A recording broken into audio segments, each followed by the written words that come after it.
I love you, আমি তোমাকে ভালোবাসি। এই কথাটা আমরা কোন জায়গায় ইউজ করি, আমরা কোন জায়গায় ব্যবহার করি, আজকে বোঝার চেষ্টা করবো ইনশাআল্লাহ। আমরা অনেক ক্ষেত্রে সোশ্যাল মিডিয়া চালাই, হোয়াটসঅ্যাপ বলেন, মেসেঞ্জার বলেন, ফেসবুক বলেন, বিভিন্ন সোশ্যাল মিডিয়ায় আমরা যখন ইচ্ছা যাকে তাকে আই লাভ ইউ বলে ফেলি।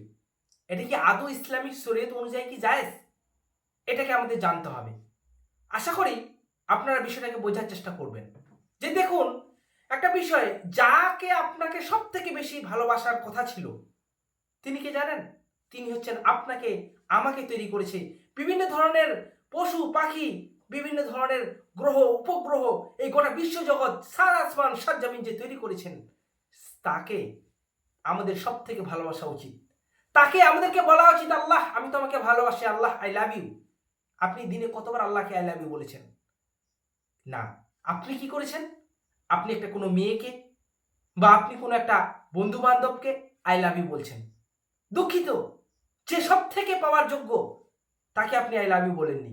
হযরত মুহাম্মদ সাল্লাল্লাহু আলাইহি ওয়াসাল্লাম 1400 বছর আগে আমাদের যেভাবে যে নীতিতে বলেছে চলার কথা, আমরা সেই নীতিতে চলছি না।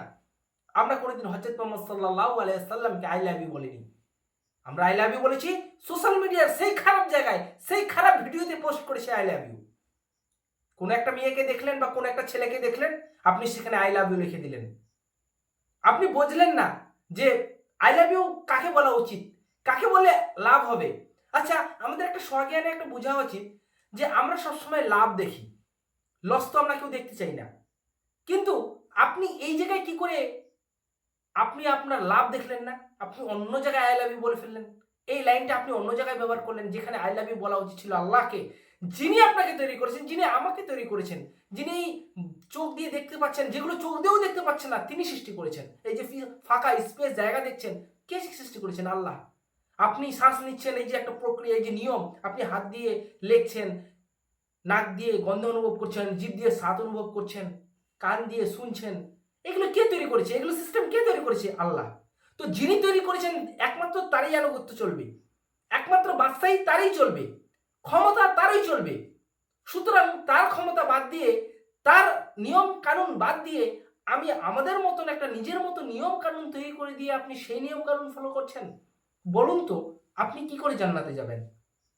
আর আমাদের জান্নাত যাওয়ার মূল উদ্দেশ্য এটাই, আমাদের এই ইহকালে। বুঝতে পেরেছেন বিষয়টাকে? আপনাকে বোঝা উচিত। আপনি কোন দিন বুঝবেন? আপনি যদি এখন না বুঝেন, তাহলে আপনি আপনার ছেলে মেয়েকে কিভাবে বোঝাবেন, বা আপনি আপনার আব্বু আম্মু জানকে কিভাবে বোঝাবেন? আপনি আপনার পাড়া বন্ধু বান্ধব প্রতিবেশীকে কোন দিন বোঝাবেন? প্রিয় দর্শক, আমি আশা করি আপনাদেরকে বোঝানোর চেষ্টা করছি যে আই লাভ ইউ লেখাটা আপনি সব জায়গায় লিখতে পারেন না। আপনি আপনার বউকে লিখেছেন, সে ঠিক আছে।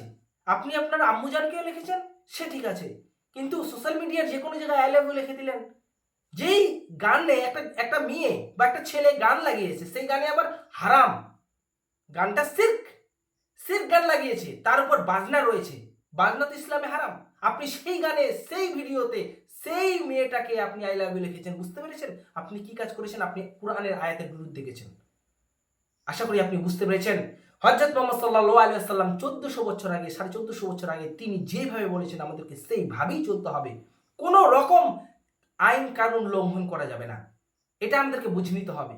আর এইভাবে যদি আপনি চলেন, ইনশাআল্লাহ আপনি আমি জান্নাত যাব, নচেৎ জাহান্নাম। আর জাহান্নাম কি জিনিস এটা আপনাকে বুঝতে হবে। যদি বুঝতে না পারেন, পরকালে আপনি বুঝে নেবেন।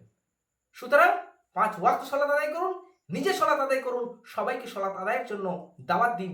ইহকালও ভালো থাকবেন, পরকালও ভালো থাকবেন। আসসালামু আলাইকুম ওয়া রাহমাতুল্লাহি ওয়া বারাকাতুহু। কারণ যা হবে স্পষ্ট হবে।